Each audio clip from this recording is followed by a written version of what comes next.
My name is Harold Carter, and at 68 years old, I never thought I'd have to buy my way back into my daughter's life. For 30 years, she didn't speak a single word to me. Not on birthdays, not at Christmas, not even when I landed in the hospital for heart surgery. Nothing. Just silence. And then, one day, when I finally became rich, she called. It's strange how money can make the dead come alive again. I still remember the sound of her voice after 3 decades of absence. It was soft, rehearsed, polite. The kind of tone you use with a stranger you need something from. "Dad," she said, "it's Grace. I've missed you." Those 4 words hit me harder than the heart attack that nearly killed me. I'd waited half my life to hear them. My throat closed up before I could even answer. Grace, my only child. The same little girl who used to draw hearts on my work shirts with crayon, who'd say, "You're my hero, Daddy." And yet, she'd walked away from me without looking back. It started 30 years ago, after her mother, my wife, Evelyn, passed away. Cancer took her slow and cruel. I was drowning in medical bills and grief, trying to keep my hardware store afloat while raising a teenage girl who hated the world for taking her mother. We were both hurting, but instead of holding on to each other, we drifted apart. I worked longer hours to keep us alive. She mistook that for indifference. I remember the night she screamed at me, her eyes swollen with tears. "You care more about your shop than your family." She slammed the door and left. I thought she'd cool off. She didn't. That night became years. Years became decades. I sent letters, dozens of them. Birthday cards, Christmas notes, even a check once when I heard she'd gotten married. Every one of them came back unopened, stamped "Return to sender." Time passed. My beard turned gray, my back began to ache, and the loneliness became something I wore like a second skin. I learned to stop expecting her voice on the phone. I learned to live with silence. Then one morning, everything changed. It started like any other day, black coffee, morning paper, the same quiet hum of my empty house. I was sorting through mail when I noticed an envelope with no return address. Inside was a note written in elegant handwriting I recognized instantly. "Dad, I'd love to see you. Let's talk. Dinner next Friday. My treat. Love, Grace." I froze. My eyes blurred before I realized I was crying. She wanted to see me. After all these years, she finally wanted to talk. At first, I thought it was a prank. But when I flipped the card over, I saw the address printed at the bottom, a luxury estate in the city, the kind only the wealthy could afford. I read it 3 times before it sank in. My daughter was living better than I ever had. And she wanted me there. I wish I could say my first emotion was joy. It wasn't. It was fear. 30 years of silence doesn't just vanish with one invitation. What did she want? Why now? Because here's the truth, I had just come into money, real money. A few years back, my small invention for home repair went viral. A national company bought the patent. Overnight, I became a millionaire. For the first time in my life, I could breathe without worrying about bills. And it was around that same time the world learned about my story. Local man finds success at 60. My photo was everywhere for a week. Maybe that was when she saw me again, not as her father, but as a headline. Still, I told myself it didn't matter. Maybe this was her way of finding her way home. Maybe love could crawl out from under 30 years of silence. I picked up my phone, my fingers trembling, and dialed the number she'd written at the bottom of the note. She answered on the first ring. "Dad," she said softly, "I'm so happy you called. I've been thinking about you." Hearing her voice again nearly broke me. "Grace," I whispered, "I've been waiting 30 years to hear that." She laughed lightly, almost nervously. "Then let's make up for lost time. Friday night. 8 o'clock. I can't wait to see you." As I hung up, I stared at the invitation again, tracing her signature like it could tell me the truth. My heart said forgiveness. My gut said something else entirely. But after 30 years of silence, what kind of father turns down his only child? So I put on my best suit, bought a gift, and prepared to walk into the past, blindly hopeful, painfully naive. Because I didn't know that the dinner my daughter invited me to wasn't a reunion. It was an ambush. Before I tell you what happened next, please subscribe if you love stories that remind us how thin the line between love and betrayal can be. Grace was born on a rainy Wednesday morning. Evelyn, my wife, held her like she was something sacred. Back then, our lives were simple, a small house, a modest business, and dreams that seemed big enough to fill the world. I wasn't rich, but I had everything that mattered: love, laughter, and family. Grace grew up fast, too fast. She had her mother's beauty and my stubbornness, a mix that could light up a room or burn it down. When Evelyn got sick, Grace was only 13. Watching her mother fade away from cancer broke something in both of us. I threw myself into work, thinking I could hold the world together with my hands. Grace wanted my time, but I gave her my money instead. When Evelyn passed, the house went quiet in a way that never lifted. Dinner became something we both avoided. Grace would leave her plate untouched, her eyes red from crying, and I would retreat to my workshop. I told myself I was being strong for her. In truth, I was hiding. By the time she turned 18, she had turned her pain into defiance. She started spending nights out, coming home reeking of cigarettes and heartbreak. I tried to talk to her, but every word between us turned into a fight. She accused me of caring more about my hardware store than my family. Maybe she was right. Then came the boy, Ryan. He was everything I didn't want for her, a dreamer with no plan, musician who thought charm could pay the bills. Grace loved him recklessly. I warned her he'd break her heart, but she saw that as betrayal. The night she left, the storm outside matched the one between us. I told her she was throwing her life away. She told me I'd already thrown mine away long before. Her last words to me were, "When you finally have something worth missing, maybe you'll understand what it's like to lose everything." She slammed the door, and just like that, my world shrank. I called her every week for the first year. She never answered. On her 21st birthday, I sent her mother's pearl earrings. They came back in a box, broken in half. I took that as her answer. Years rolled by like waves I couldn't stop. I watched other fathers at church talk about their children's weddings and newborn grandkids while I pretended not to notice the emptiness beside me. People said time heals, but time didn't heal. It just taught me how to live with the wound. My business limped along until the economy crashed. I sold what I could, retired early, and moved into a small apartment outside the city. I told myself I'd made peace with the past. But every year, on Grace's birthday, I'd pour 2 glasses of wine, one for her, one for me, and wait for a call that never came. Then, 2 years ago, I had my heart attack. I remember lying in that hospital bed, wondering if she even knew I was alive. The nurse asked if I wanted to call family. I said, no. She wouldn't answer. When I was discharged, I decided to stop reaching out. I'd spent 30 years chasing forgiveness that wasn't mine to earn. I'd live quietly, spend my final years in peace, and let the past stay buried. But life has a cruel sense of timing. Just when I stopped looking for her, she found me. When that letter arrived, I felt everything at once: hope, fear, and disbelief. She wrote that she'd been wrong, that she missed me, that she wanted to make things right. I should have been suspicious. I should have asked why now, after 30 years of silence.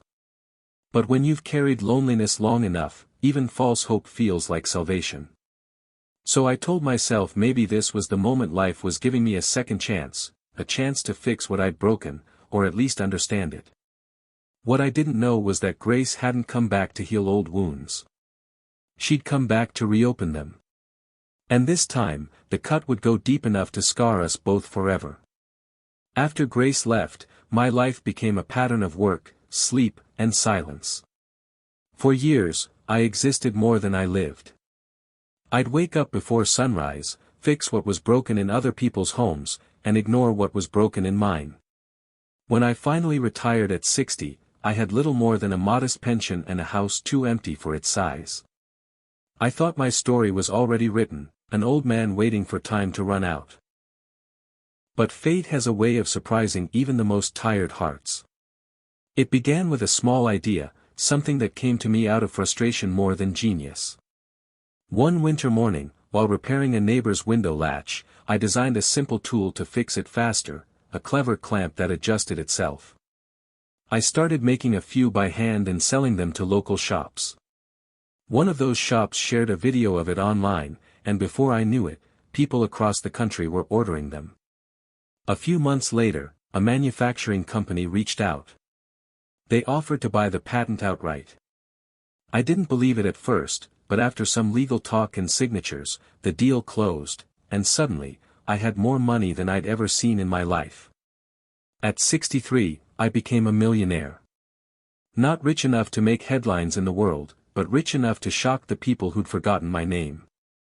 I bought a quiet lake house 2 hours from the city. Mornings were filled with birdsong and coffee, evenings with silence that didn't hurt as much anymore. I took walks, read books, and learned how to live without expecting anyone to join me. Then one morning, my story, and my peace, changed again. A small business magazine had published an article titled, "The Man Who Struck Gold at 60." They wrote about my invention, my years of struggle, and how persistence paid off. The piece spread online faster than I imagined. People I hadn't heard from in decades started calling, old friends, distant cousins, even people who once laughed at me for dreaming. But the call that mattered most came 3 days later. My phone rang just as I was finishing lunch. The number wasn't saved, but something in my chest tightened the moment I saw it. I hesitated, then answered. "Dad?" Her voice.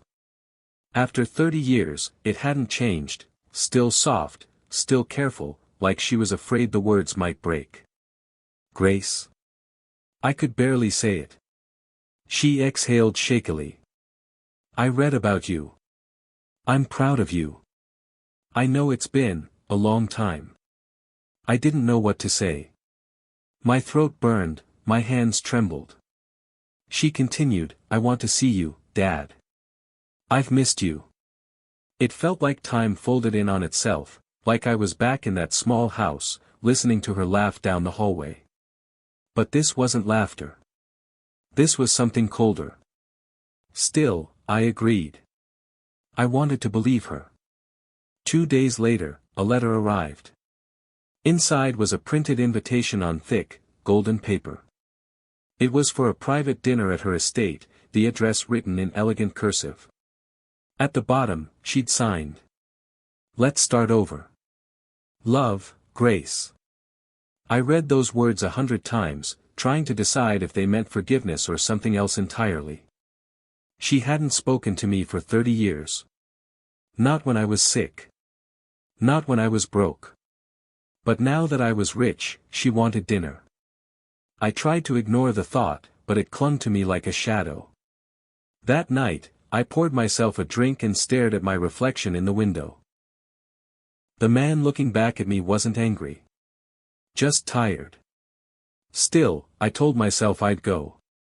Because even after 30 years of silence, she was still my daughter.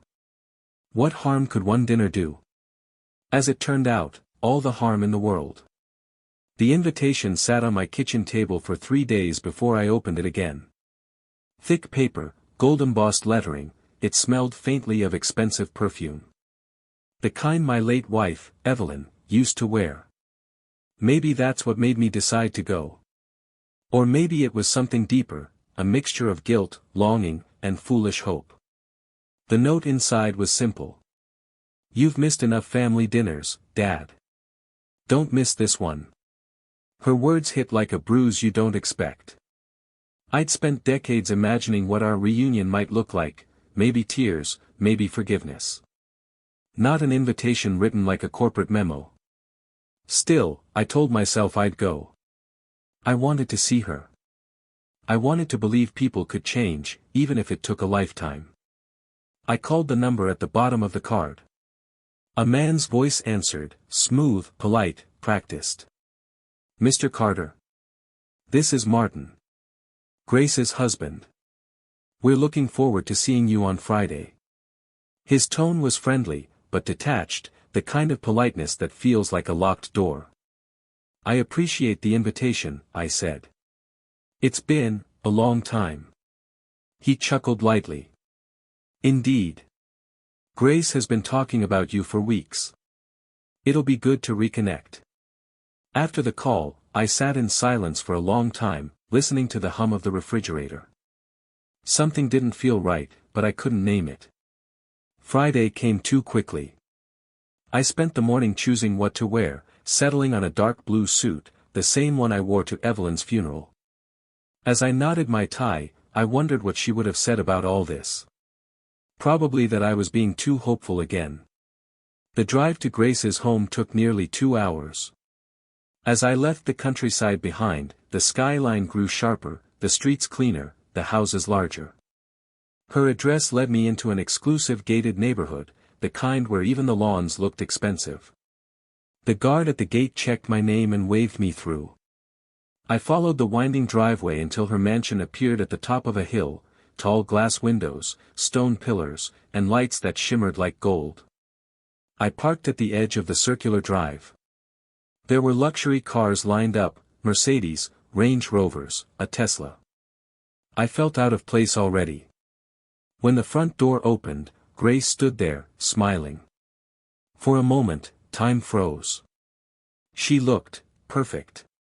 Not the rebellious teenager I remembered, but a woman carved by wealth and time. Her hair was styled, her dress elegant, her expression warm but rehearsed. "Dad," she said softly, stepping forward. "You look good." Her words trembled slightly, but her hug didn't. It was brief, polite. Not the embrace of a daughter who missed her father. Behind her, Martin appeared. He extended his hand with a politician's charm. "Mr. Carter, welcome. It's an honor to finally meet you." "Please, call me Harold," I replied, shaking his hand. His grip was firm, confident. Inside, everything gleamed, marble floors, chandeliers, artwork worth more than my first house. Servants moved quietly in the background, setting the table for what looked like 20 guests. "Quite the place you've got here," I said, glancing around. Grace smiled faintly. "We've been fortunate. Martin's company has done very well." Her tone was calm, but I caught the flicker in her eyes when she said fortunate. Dinner was set for 8. Until then, we sat in the living room, sipping tea. The air was polite but stiff. Every question she asked felt like a transaction, surface level, safe, distant. "So," she said after a pause, "I read that your business took off. You must be doing quite well now." It was the way she said it, not proud, not curious. Just measuring. I nodded slowly. "I've been lucky. But success isn't much fun without someone to share it with." She looked down at her cup, pretending to smile. When the butler announced dinner was ready, I stood and offered my arm. She hesitated before taking it, like she wasn't sure what gesture fit the moment. As we walked toward the dining room, she said, "I'm really glad you came, Dad. Tonight's about more than just dinner." Her voice softened on the last line, almost sincere. But something in her eyes told me it wasn't about forgiveness at all. And by the end of that night, I'd find out exactly what she meant. The dining room shimmered with gold and glass. A long mahogany table stretched across the room, set for 12, though only 6 chairs were filled. Everything about the space felt like it had been arranged for a photograph: perfect lighting, flawless cutlery, not a wrinkle in the tablecloth. Grace guided me to a seat near the head of the table. Her husband, Martin, took the one opposite. Beside him sat two teenagers, a boy and a girl. My grandchildren.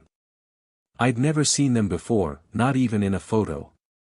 "This is your grandfather," Grace said, smiling tightly. "Say hello." They murmured a polite, "hi," before returning to their phones. I couldn't blame them, I was a stranger at their table. Dinner began quietly. Silverware clinked, glasses chimed. The air smelled of roasted lamb and expensive wine. Yet beneath the surface calm, I could feel the distance, thick, practiced, deliberate. Grace filled the silence first. "So, Dad," she began, her voice honeyed, "I still can't believe how well you've done. I read about your patent sale. Must have been life-changing." I smiled faintly. "It's been comfortable. I never expected it at my age." Martin leaned in. "You know, Grace and I have been talking. You should think about estate planning. It's important, especially when you've built something that valuable." I raised an eyebrow. "Estate planning?" Grace laughed lightly. "Don't mind him. He's always thinking like a businessman. But actually, he's right, we could help you manage things better. Make sure your assets go where you want them." Her tone was smooth, but it didn't sound like concern. It sounded like calculation. I took a slow sip of water, watching her over the rim of my glass. "I've already got a lawyer for that," I said quietly. Something flickered across her face, disappointment, maybe frustration. Martin quickly changed the subject, asking about my years after Mom passed, my work, my health. The conversation felt scripted, every question lined with hidden motive. Still, I tried to play along. I talked about the early years, the struggles, the nights fixing broken doors for neighbors just to keep the lights on. Grace smiled at the right moments but never really listened. Her eyes were elsewhere, on the decanter, on her husband, on the invisible thread of money that seemed to pull every word between us. After dessert, she stood up and walked to a side table. "I almost forgot," she said, picking up a small velvet box. "I have something for you." She opened it to reveal an old silver watch, my father's. The one I thought I'd lost decades ago. My breath caught. "Where did you get that?" "I found it when I was cleaning Mom's things," she said softly. "I've kept it all these years. I thought, maybe you'd want it back." It was a perfect moment, too perfect. The kind designed to soften me. And it worked. For a second, I felt the old ache of love resurface. I took the watch and held it tight. "Thank you, Grace," I whispered. Her eyes shimmered. "We've both made mistakes, Dad. Maybe this is our chance to start over." The room fell silent. Even Martin looked surprised by the emotion in her voice. For the first time that night, I believed her. Maybe she really wanted to fix things. Maybe the past didn't have to own us anymore. Then, as if on cue, Martin cleared his throat. "Actually," he said, "since we're talking about new beginnings, we do have some documents you might want to look at. Nothing major, just something to secure the family's future." Grace placed her hand over mine, her smile returning, polished now. "It's just paperwork, Dad. A small trust fund in my name, something to help the kids later on." I looked down at the folder Martin slid toward me. Thick, formal, stamped with legal markings. My name printed neatly on the front. The warmth in my chest turned cold. I didn't open it. Instead, I looked at Grace, really looked at her. Beneath the practiced charm, I saw calculation. The same stubborn eyes, now sharpened by greed. For a long time, I said nothing. Then I smiled. "Let's not talk business tonight," I said softly. "It's been a long time. Let's just enjoy this meal." Grace hesitated but nodded. Martin leaned back, clearly annoyed. The conversation shifted again, to harmless topics, the weather, her children's school. But the damage was done. The illusion had cracked. As I left that night, she hugged me again, tighter than before. "I'm so happy we're talking again," she whispered. I smiled, though it didn't reach my eyes. "So am I." But deep inside, I knew the truth. That dinner wasn't reconciliation. It was preparation. And whatever Grace was planning, it had only just begun. That night, I couldn't sleep. I sat in the living room of my lake house, the folder Martin had given me lying unopened on the table. The moonlight fell across it like a spotlight, daring me to look inside. I'd told them I'd review it later, but something about the whole evening gnawed at me, the rehearsed smiles, the too perfect gestures, the sudden warmth after 30 years of silence. At midnight, I finally broke the seal. The documents were exactly what I feared: transfer of ownership and financial endorsement agreements. Legal jargon wrapped around deceit. The fine print gave Grace partial control over my company shares, enough to liquidate assets, redirect accounts, even manage family trusts in my name. It wasn't a dinner to reconcile.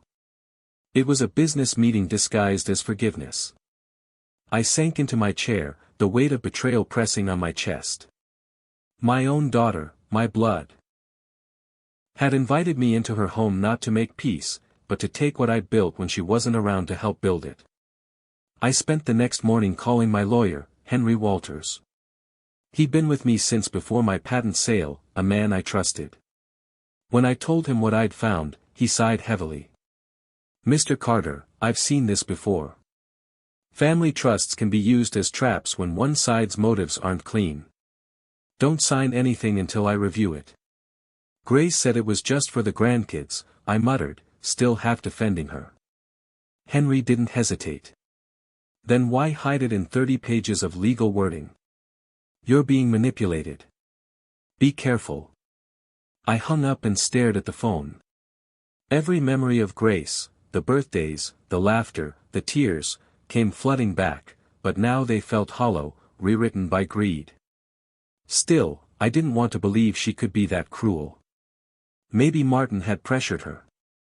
Maybe she didn't even know what she was asking me to sign. I decided I'd test that theory. 2 days later, I called her. "Grace, about that trust document," I said lightly, "I'm having my lawyer look it over before I sign anything." There was a long pause. Then, her voice softened. "Of course, Dad. That's fine.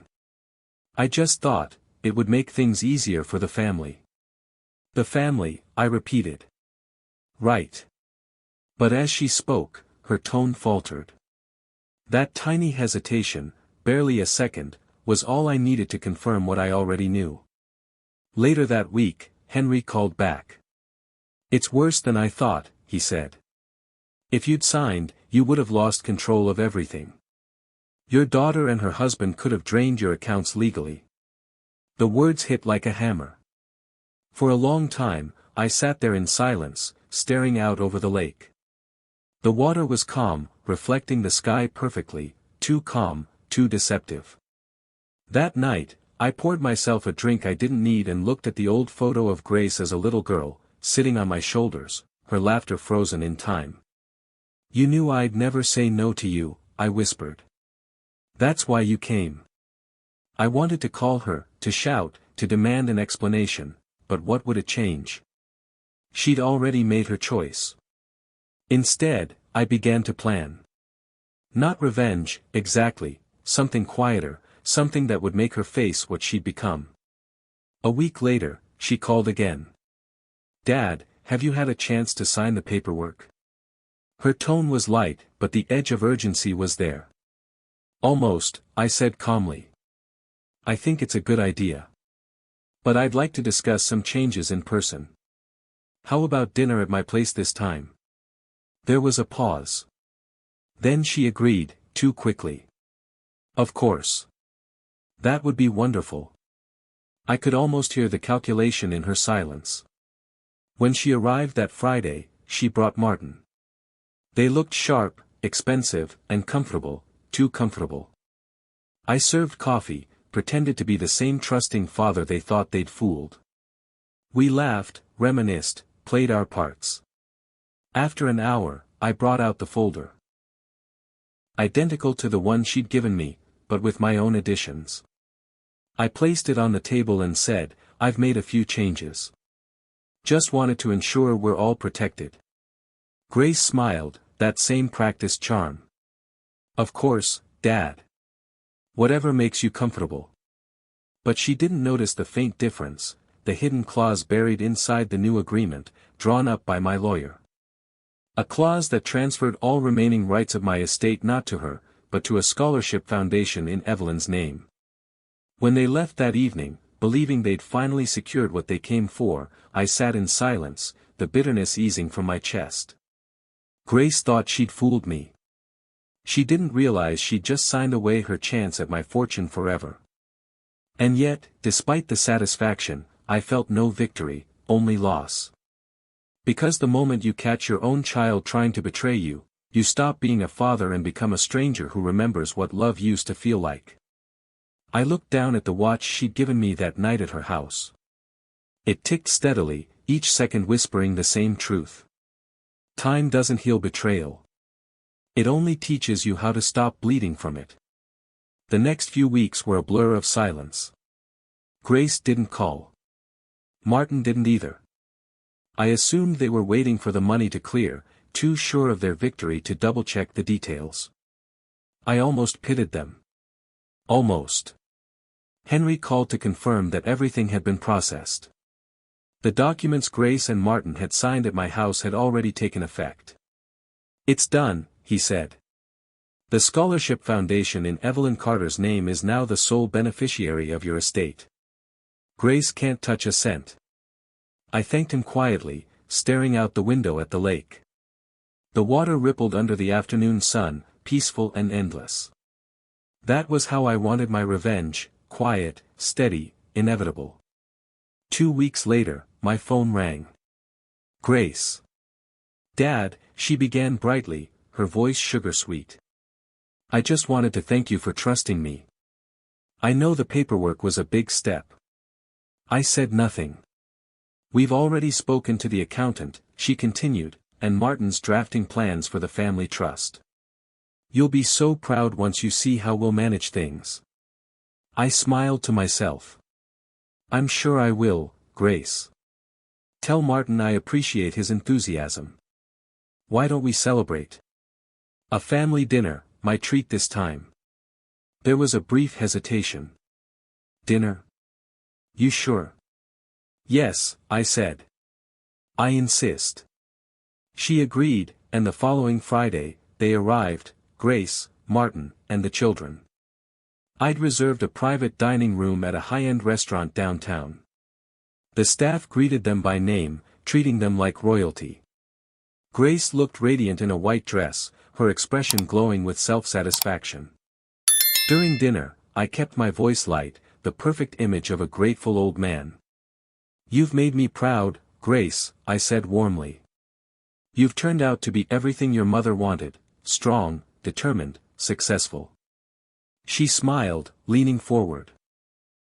"That means a lot, Dad. I have something special to share with you all," I continued, reaching into my jacket pocket. I pulled out an envelope and placed it on the table. "Inside this are the final papers regarding my estate. It's time we put everything in writing for good." Grace's eyes sparkled. She reached for the envelope like a child reaching for a gift. Martin shifted in his seat, trying to mask his eagerness. Before she could open it, I raised a hand. "Wait. I want to read something first." I took out a folded sheet of paper, Henry's summary of the finalized foundation documents, and began to read aloud. "Effective immediately," I said, my voice steady, "all company shares, real estate, and assets owned by Harold Carter shall be transferred to the Evelyn Grace Foundation, dedicated to supporting widows and children of low-income families. The foundation will be managed by an independent board, supervised by legal trustees." Grace froze. "What?" I looked up at her. "It's named after your mother. Evelyn Grace. A woman who gave everything to help others. I thought you'd like that." Her face went pale. You gave it all away. Martin's mask cracked. Mr. Carter, there must be some misunderstanding. The trust we signed. I cut him off. The one you both signed, yes. You signed my version. The one that protects my legacy from people who mistake greed for love. The silence that followed was heavy. Grace's lips trembled. Dad, why would you do that? After everything I leaned forward. After everything you did. You invited me into your home to con me. You handed me a pen wrapped in affection and expected me to sign away my life. I didn't raise you to be this person. She blinked rapidly, trying to compose herself. You don't understand, we just wanted to secure the future. For the kids. For the kids. I said softly. Or for yourselves. Martin spoke up, his voice cold. You're making a mistake, sir. This won't hold. We can fight this. I smiled faintly. You can try. But every document was notarized and sealed by my attorney and 2 witnesses. The foundation already exists. You can't undo generosity, especially when it's public. Grace's shoulders slumped. Her voice broke. You're punishing me. No, I said quietly. I'm teaching you. The way I should have, years ago. She looked at me, tears finally forming. You think this makes you better than me? I shook my head. No, Grace. It just means I finally learned that love without boundaries becomes permission for betrayal. Her children sat frozen, unsure what to say. Martin pushed his chair back and stood abruptly. We're done here. He turned to Grace. Let's go. But she didn't move. She just sat there, staring at the paper in front of her, as if seeing the truth for the first time. When she finally stood, she whispered, You've lost me forever, Dad. I met her eyes. I lost you 30 years ago. Tonight, I just stopped pretending otherwise. They left in silence. I sat alone, the weight of finality pressing down but strangely freeing. When the waiter approached with the check, I handed him an envelope instead. Inside was a letter authorizing the first donation from the Evelyn Grace Foundation, scholarships for 3 local girls whose mothers had died of cancer. As I watched him walk away, I felt Evelyn's presence for the first time in years, gentle, approving. Revenge had never been the goal. Truth was. And in that quiet restaurant, surrounded by empty plates and the ghosts of what could have been, I finally felt it, peace. Grace had her mansion, her cars, her pride. I had my soul intact. The next morning, I mailed her one last letter. No accusations, no anger. Just 6 words written in my trembling hand. Love isn't ownership. It's responsibility. I sealed it and sent it off, knowing she might never read it. But for the first time in 3 decades, I didn't need her to. It's been a year since that dinner. A year since I watched my daughter walk out of that restaurant with her head down and her heart hardened. People say time dulls the edges of pain, but some cuts never close, they just stop bleeding. Life slowed down after that night. I still live by the lake. The air is crisp, the morning's quiet. Some days I wake up before dawn, make black coffee, and sit on the porch watching the sun push through the fog. It's peaceful, the kind of peace that comes only after you've run out of wars to fight. Grace never called again. Not a letter, not a message.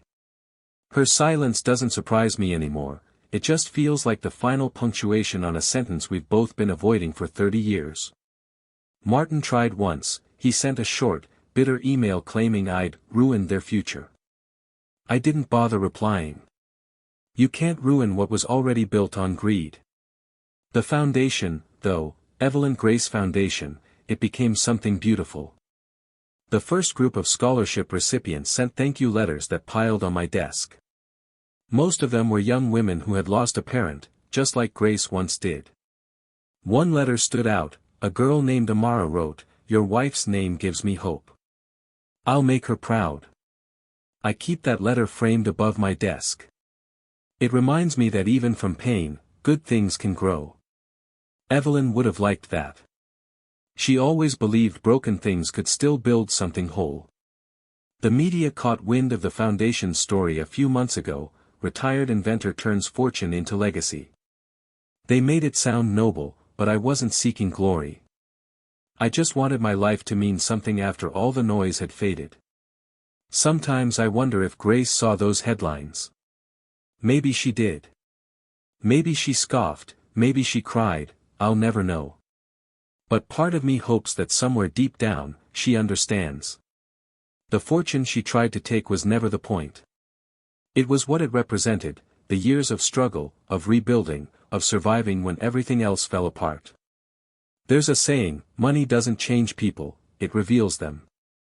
Grace's reappearance didn't shock me because of her greed, it shocked me because it showed how far love can rot when resentment feeds it long enough. I visit Evelyn's grave every month now. I bring flowers, the same kind she loved, lilies and wild asters. I tell her about the Foundation, about the girls whose lives are changing, about how her name lives on through strangers who'll never know her face.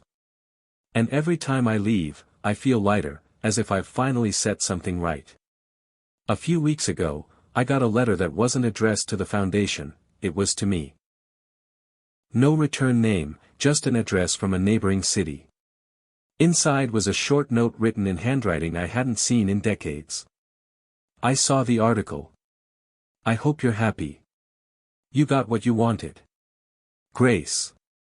I read it 3 times, then folded it carefully and placed it inside the watch box she'd given me that night. The one that once symbolized manipulation now holds the remnants of what's left between us, fragments of a family that once was. I didn't write back.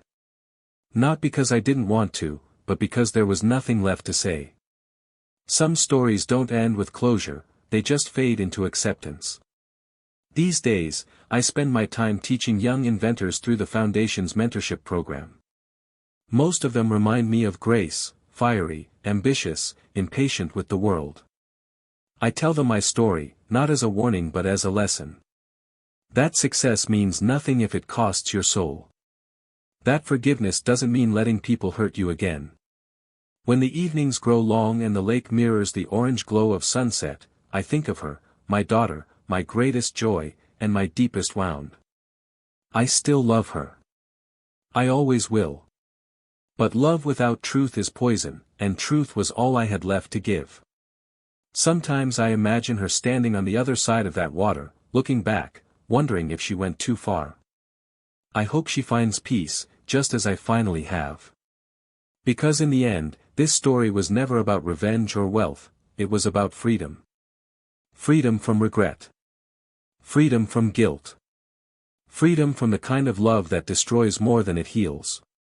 If this story touched your heart, subscribe to the channel. We share true stories like this one, stories about family, choices, and the fine line between love and betrayal. And if there's one thing I've learned after all these years, it's this. Sometimes forgiveness doesn't bring people back together, it just lets you walk away without bitterness. It's strange how, at the end of everything, silence feels different. 30 years ago, Grace's silence was punishment. Now, it's peace. I've stopped waiting for her voice to fill the spaces in my home. I've learned to fill them myself, with gratitude, with reflection, with the quiet hum of a life finally understood. Every morning, I walk down to the pier behind the lake house. The wood creaks beneath my feet, the same way it did the first day I moved here. Back then, it sounded lonely. Now, it sounds alive.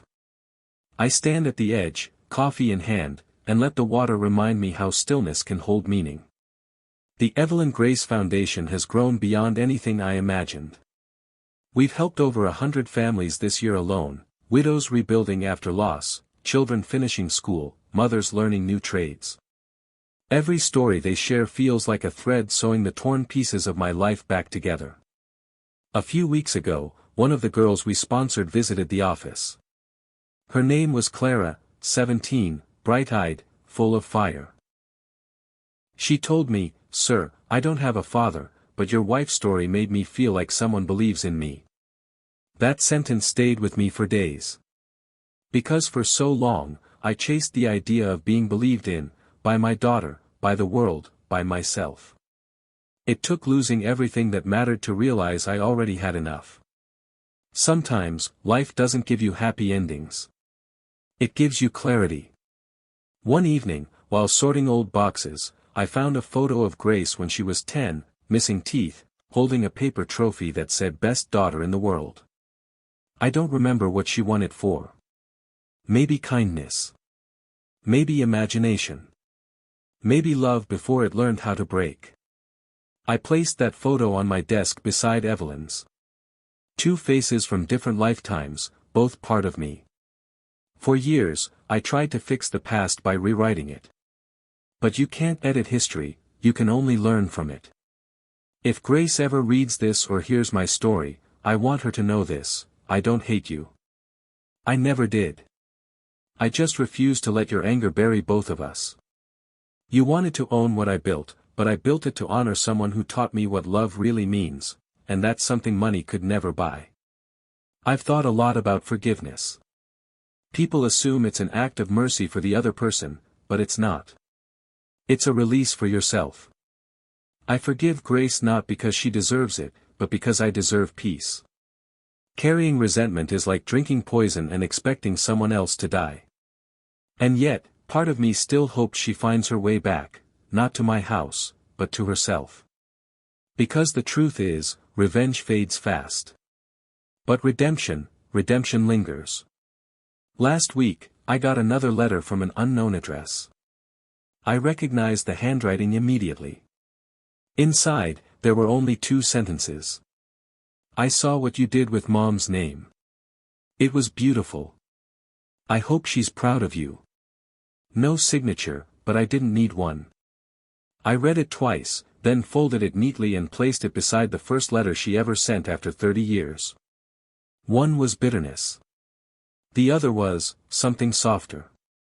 Maybe remorse. Maybe healing. I didn't reply. Some things are better left unsaid. As I sit here now, writing the last words of this story, the sun is setting across the lake. The water glows amber, just like that bottle of wine from our first dinner together, the one where she tried to play forgiveness like a game. Funny how the same color can mean something so different depending on the moment. This time, it doesn't mean deceit. It means closure. Evelyn once told me, love is the only thing that outlives betrayal. I never understood her then.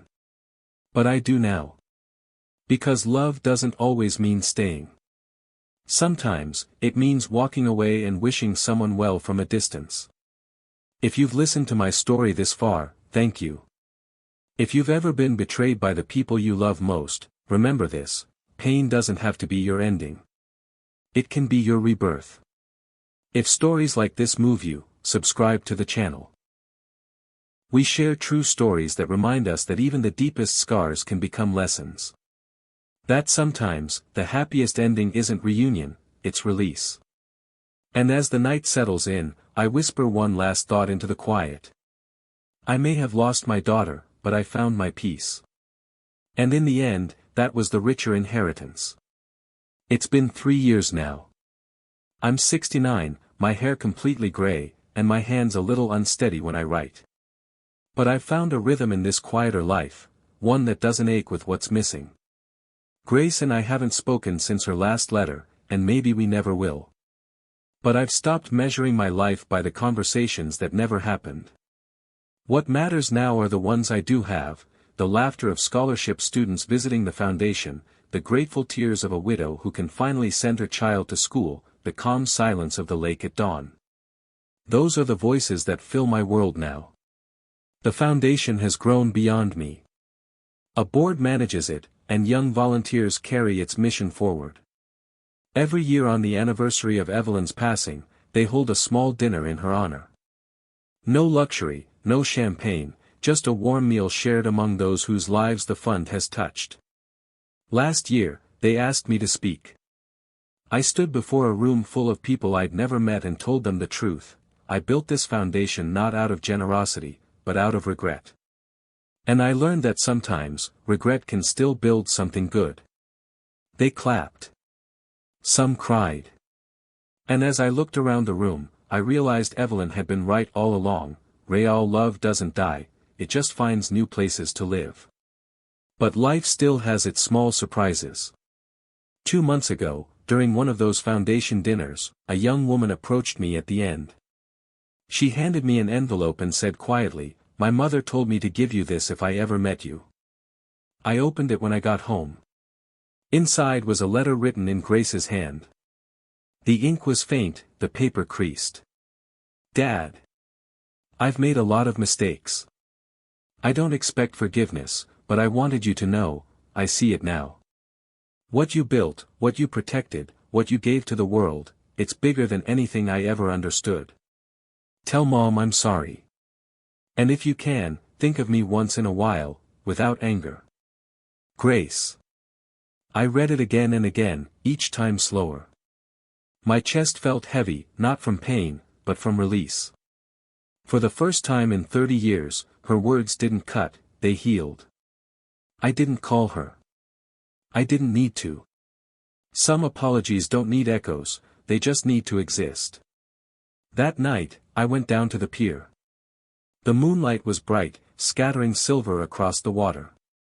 I took off my watch, the one she'd given me that night at her house, and placed it on the railing.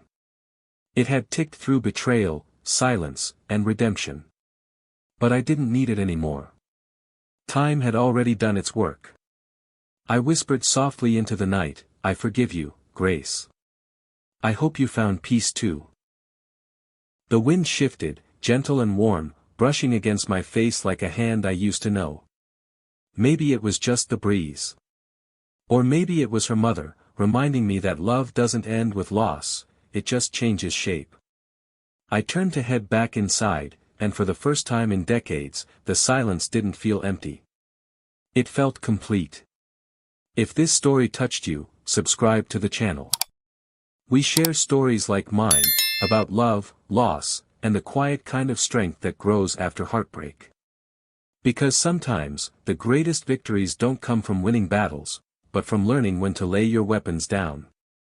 And as I close this chapter of my life, I can finally say it without doubt or bitterness. I may have lost my daughter once, but in forgiving her, I found myself again. That's the ending no amount of money could ever buy.